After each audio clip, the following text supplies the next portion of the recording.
Assalamu alaikum. I hope you guys are doing well. So today we are going to start our lecture number 7 for CS 502, that is fundamentals of algorithms. So basically हमने जो है क्या किया था, हमने lecture number 6 में asymptotic notations जो हैं उनको स्टार्ट किया था. And I have told you कि एसिम्प्टोटिक नोटेशन बेसिकली जो है वो किस चीज़ के लिए यूज़ होती है कि अगर हमने n की वैल्यू यानी कि नंबर ऑफ़ इनपुट्स या जो आपके पास गिवन डेटा है उसकी वैल्यू इन्फिनिटी तक ऑलमोस्ट बहुत ज़्यादा अगर लार्ज करनी हो तो फिर हम अपने वेरिएबल्स, अपने कोऑर्डिनेट्स, अपने एक्सेस के जो बिहेवियर हैं उनको स्टडी करने के लिए एसिम्प्टोटिक नोटेशन की बात करते हैं. ठीक है, तो till the end of that lecture हमने ये जो है अज्यूम करके और ये कंक्लूड कर लिया था कि n स्क्वायर जो है वो आपके पास एक स्टैंडर्ड है, उससे लेस दैन या उससे ग्रेटर दैन, यानी कि वो एक अपर और लोअर बाउंड जो है वो उतनी ही रहेगी n स्क्वायर वाली. ठीक है, तो इस चैप्टर लेक्चर के एंड में हमने जो है बेसिकली कहा था कि अगर हम क्रॉस चेक करें कि अगर ये जो एफ ऑफ एन है, ये जो फंक्शन है, अगर वो n स्क्वायर ना हो फॉर एग्ज़ाम्पल, तो मैंने आपको कहा था कि सपोज़ करें कि वो n हो, राइट. तो अब कहने का मकसद ये है कि हमें ये तो पता है कि अगर कोई फंक्शन जो है वो एसिम्प्टोटिक क्लास n स्क्वायर से ही बिलोंग करता है, तो इसका मतलब है कि अगर n स्क्वायर के अलावा कोई आपको n या n क्यूब फॉर एग्ज़ाम्पल दे दिया जाए तो आपने किसी तरह प्रूव करना है कि वो नहीं है, राइट. मतलब और वो नहीं है ये कैसे हमने प्रूव करना है, वो हमने कहना है कि भाई या तो अपर बाउंड को वो सेटिस्फाई नहीं करेगा या फिर वो लोअर बाउंड को सेटिस्फाई नहीं करेगा, राइट.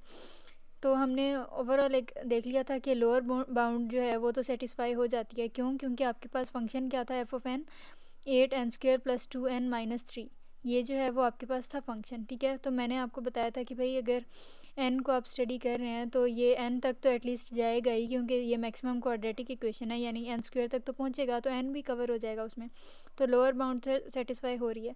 लेकिन अपर बाउंड की जब बात हो रही थी तो हमने कहा था कि इस ये तो क्योंकि क्वाड्रेटिक इक्वेशन है, डिग्री 2 की इक्वेशन है, यानी कि n स्क्वायर है, तो अपर बाउंड जो है वो n नहीं रहेगी बल्कि n स्क्वायर हो जाएगी, इसलिए अपर बाउंड सेटिस्फाई नहीं हो रही. ठीक है, यहाँ तक हमने प्रीवियस चैप्टर में बात की थी. अब अगर आपको कोई कहे कि लॉजिकल मेथड से नहीं बल्कि किसी तरह प्रूव करके दिखाओ कि अपर बाउंड सेटिस्फाई नहीं हो रही, तो प्रूव अब कैसे करना है मैं आपको बताती हूँ. देखें, हमने बात की थी कि अगर अपर बाउंड को सेटिस्फाई करना हो, या जैसे हम कांस्टेंट फाइंड करते थे C1 C2, तो उसको सेटिस्फाई करने के लिए हम कहते थे कि जो एफ ऑफ एन यानी कि जो फंक्शन है वो लेस देन हो या इक्वल टू हो किसके, C2n के, यानी कि C2 आपके पास कोई भी पॉजिटिव कांस्टेंट है, n आपके पास गिवन वैल्यू है. ठीक है, और उसके अलावा ये आपके पास फंक्शन है. अब हमने क्या करना है कि फ़िलहाल हम n को स्टडी कर रहे हैं ना, हमने देखना है कि n है इसका एलिमेंट या नहीं है, यानी कि थीटा ऑफ n सेटिस्फाई हो रहा है या नहीं. तो आपने क्या करना है, इस पूरे के पूरे function 8n square plus 2n minus 3 को n से आपने डिवाइड कर देना है. ठीक है, तो 8n स्क्वायर को जब n से डिवाइड किया तो एक n से कैंसिल हो गया, आपके पास 8n बच गया. इसी तरह 2n को n से डिवाइड किया तो 2 बच गया. इसी तरह 3 को डिवाइड किया n से तो 3/n हो गया. और मेक श्योर करें कि आपने यहाँ पे जो है वो लिमिट अप्लाई की हो where n goes to infinity, right. क्यों? क्योंकि हम एसिम्प्टोटिक बिहेवियर स्टडी कर रहे हैं तो उसमें n को जो है वो हमने इन्फिनिटली जो है वो लार्ज ही रखना होता है. ठीक हो गया. अच्छा जी, अब यहाँ पे देखें कि अगर फॉर एग्ज़ाम्पल n की वैल्यू यहाँ पे इन्फिनिटी तक जा रही है ना, सो यहाँ पे देखें कि हम बेसिकली कर क्या रहे हैं. अगर हमने n जो है वो इन्फिनिटी पुट किया है तो यहाँ पे 8n प्लस 2 माइनस 3/n, ये जो आपके पास एक्सप्रेशन बना है, अब इसमें n की अगर हम वैल्यू इंसर्ट करें 8 इंटू इन्फिनिटी, तो वो डेफिनेटली ये सारी जो साइड है वो इन्फिनिटी हो जाएगी, राइट. अब हमने तो ये कंडीशन रखी हुई है अपर बाउंड को सेटिस्फाई करने के लिए कि यहाँ पे जो पूरा एक्सप्रेशन हो वो लेस देन हो या ग्रेटर इक्वल हो C2 कांस्टेंट के. ठीक है, तो अब देखें कि ये तो साइड हो गई लेफ़्ट साइड इन्फिनिटी, तो C2 चाहे जितना मर्ज़ी भी वो बड़ा हो जाए वो एटलीस्ट इन्फिनिटी तो नहीं हो सकता, तो इसलिए इसका मतलब है कि इन्फिनिटी कभी भी लेस देन या इक्वल टू नहीं हो सकती C2 के. तो हमने कंक्लूड किया कि अपर बाउंड लिमिट जो है वो सेटिस्फाई नहीं हो रही, और क्योंकि अपर बाउंड सेटिस्फाई नहीं हो रही तो इसलिए हम ये प्रूव कर चुके हैं कि जो फंक्शन है आपके पास 8n square minus 2n plus 2n minus 3 वाला, ये बिलोंग नहीं करता, या एलिमेंट नहीं है किसका, थीटा n का, राइट. अच्छा, इसी तरह से अब आपको n की जगह अगर n क्यूब यानी कि क्यूबिक कोई पोलिनोमियल दे दें और कहें कि अब ये प्रूव करना है कि एसिम्प्टोटिक नोटेशन में हम इसको लिख सकते हैं या नहीं, तो उसके लिए भी अगेन हमने लोअर और अपर बाउंड का ख्याल रखना होता है. अगर एक भी बाउंड जो है वो सेटिस्फाई ना हो तो हम कह सकते हैं कि भाई प्रूव हो गया कि n क्यूब जो है वो भी नहीं है यहाँ पे वैलिड.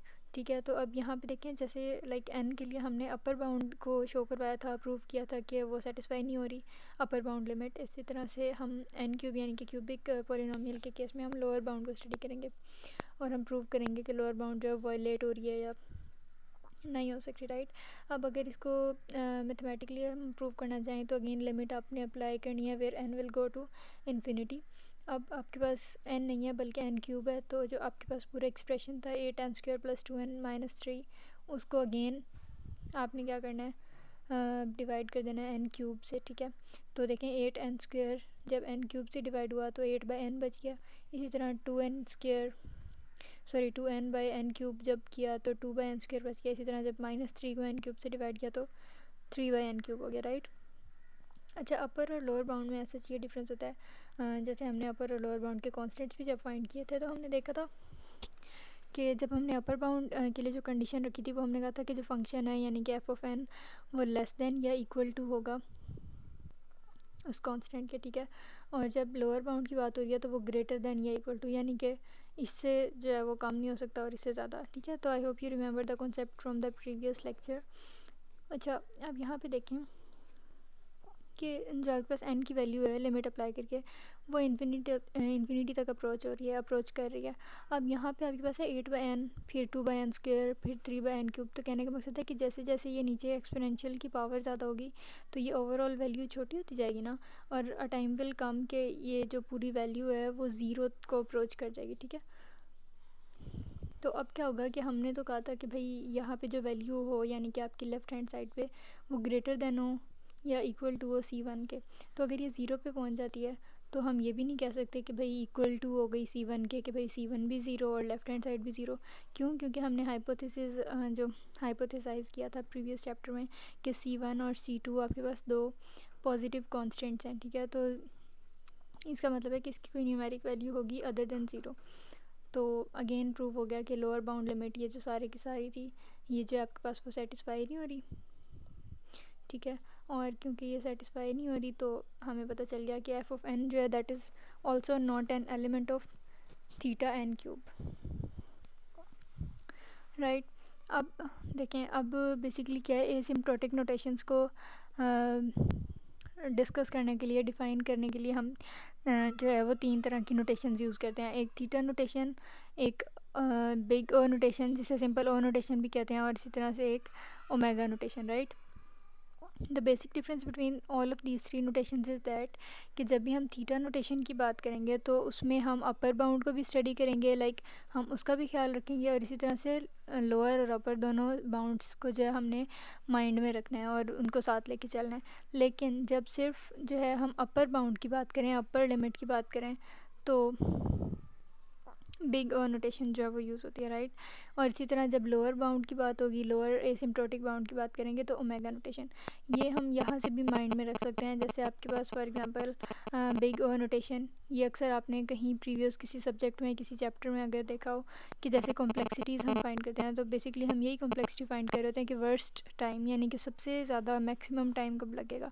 तो जहाँ पे भी बिग ओ नोटेशन होगी वहाँ पे हम अपर बाउंड यानी कि मैक्सिमम इतना टाइम या इतनी कॉम्प्लेक्सिटी होगी, इतना रनिंग टाइम होगा, इससे ज़्यादा टाइम नहीं हो सकता, ठीक है। तो जब अपर बाउंड यानी कि मैक्सिमम वर्स्ट रनिंग टाइम की बात करेंगे तो बिग ओ नोटेशन यूज़ होगी।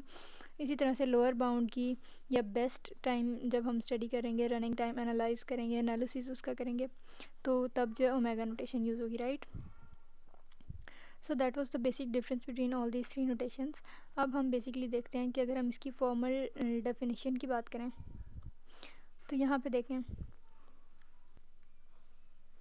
कि जो हमारे पास लाइक बिग ओ नोटेशन है उसमें हमने कहा था कि सिर्फ हम अपर बाउंड को कीप इन माइंड रखेंगे, राइट। लाइक इसी को जो है वो नोटिस करेंगे, इसी का हमारा कंसर्न है मेन। तो अगर आपको याद हो कि जब हमने थीटा नोटेशन की बात की थी तो f(n) जो फंक्शन था that was enclosed between two constant set of functions. तो यहाँ पे एक c2 g(n) था और यहाँ पे लाइक इसकी लेफ्ट हैंड साइड पे इसकी लोअर बाउंड पे आपके पास c1 g(n) था।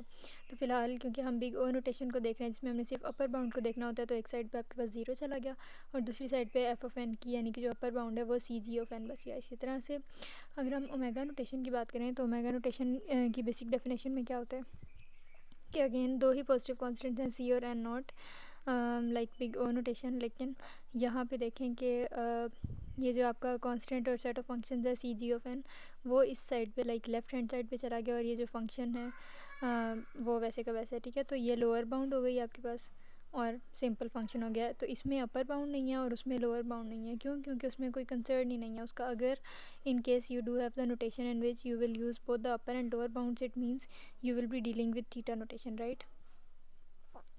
अच्छा, और उसके अलावा एक बेसिक डिफरेंस के दोनों में ये लाइक तीनों नोटेशंस में ये चीज़ कॉमन है for MCQs point of view, that is much important कि जो एन है आपके पास that will be greater than और equal to n naught, right.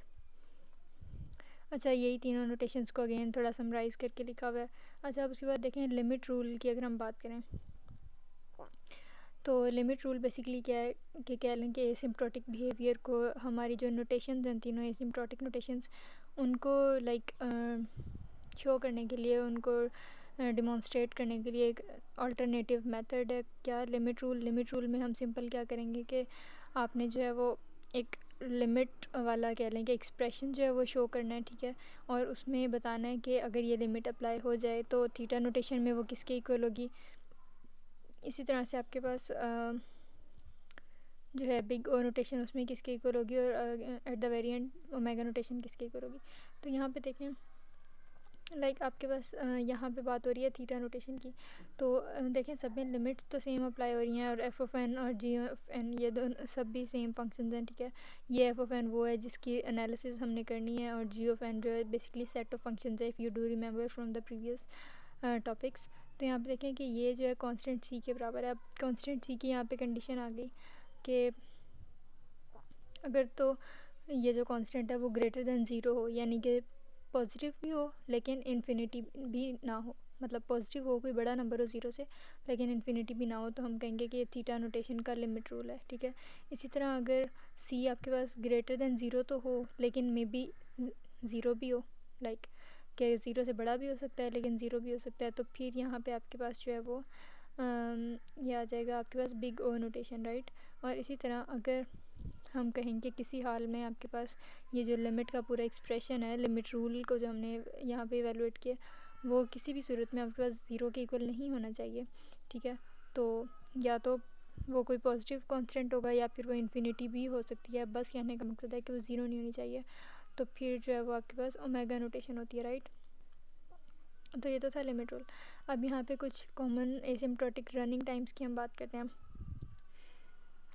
सबसे पहले आपके पास थीटा वन देखें। थीटा वन हमने, अगर आपने डेटा स्ट्रक्चर्स में भी पढ़ा हो कि हम अक्सर कहते थे कि इस चीज़ का कांस्टेंट टाइम है, कांस्टेंट रनिंग टाइम एनालिसिस है।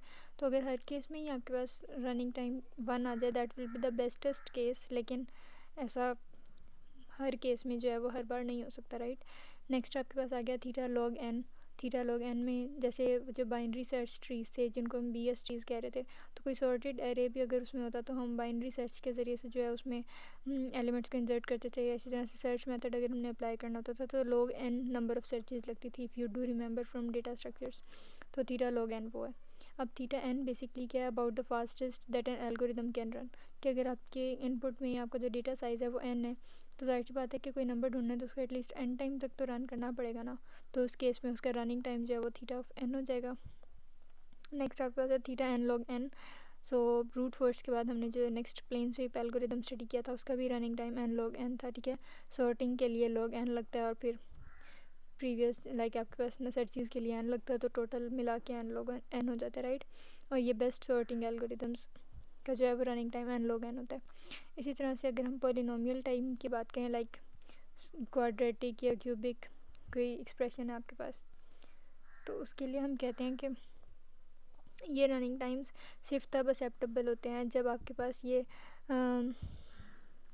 लाइक एक्सपोनेंट जो है एन का, यानी कि ये 2 3 या तो वो स्मॉल हो या फिर एन की जो वैल्यू है वो ज़्यादा बड़ी ना हो, यानी कि एन जो है वो तकरीबन 1000 हो या उसके इक्वल हो, यानी कि उससे ज़्यादा ही होना चाहिए, राइट। इसी तरह जब एक्सपोनेंशियल टाइम की बात करें तो एक्सपोनेंशियल टाइम में क्या होता है कि जो एन है वो बेसिकली जो है वो एक्सपोनेंट में पावर में चला जाता है, और ये सिर्फ तब एक्सेप्टेबल है जब एन की वैल्यू छोटी हो और वो कितनी स्मॉल हो, या 50 हो या उससे लेस हो, राइट। लास्ट यहाँ पे आपके पास है फैक्टोरियल, या जिसे n raise to power n भी कह सकते हैं, और ये सिर्फ तब एप्लीकेबल है जब n की वैल्यू बहुत ही ज़्यादा स्मॉल हो, लाइक लेस देन और इक्वल टू 20,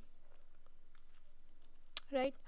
अच्छा, अब इस यूनिवर्सिटी के लेक्चर्स के अकॉर्डिंग आपकी जो नेक्स्ट चैप्टर है वो इसी लेक्चर नंबर 7 में स्टार्ट हो रहा है। इसमें देखें नेम से पता चल रहा है कि हमने पढ़ना क्या है, divide and conquer strategy. Divide and conquer strategy basically एक आर्मी से वर्ड डिराइव हुआ है। तो इसमें क्या होता है कि अगर आपने किसी आर्मी को कनकर करना है, फ़तह करना है किसी कंट्री की, फॉर एग्जांपल आर्मी को, तो वो अगर like that is very large in number, तो हम क्या करते हैं कि उस आर्मी के कह लें कि 2 पार्ट्स कर लें, फिर एक को फ़तह करना, एक को कनकर करना आसान है, फिर दूसरे वाले पार्ट को कर लें, फिर दोनों को इकट्ठा कर लें, राइट। तो अगर मैं इसको कंप्यूटर लैंग्वेज के पॉइंट ऑफ व्यू से बताऊं, तो हम सबसे पहले क्या करते हैं, कोई भी प्रॉब्लम लेते हैं, उसको स्मॉल पीसेस में डिवाइड कर लेते हैं। कैसे कि पहले उसकी कोई स्टेटमेंट लिखते हैं, फिर उसके बाद उसको छोटे छोटे पीसेस में ब्रेक करते हैं, उनका कोई एल्गोरिदम बनाते हैं, फिर उनको एनालाइज करते हैं, फिर उसको दूसरे एल्गोरिदम से कंपेयर करते हैं एंड ऑल दैट स्टफ। तो यहाँ पे देखें डिवाइड एंड कनकर सोल्यूशन में बेसिकली आपके पास 3 मेजर स्टेप्स हैं। सबसे पहले होता है डिवाइड में हमने क्या करना है कि जो आपके पास प्रॉब्लम है उसको छोटे छोटे चंक्स में, छोटे छोटे पीसेस में डिवाइड कर लेना है।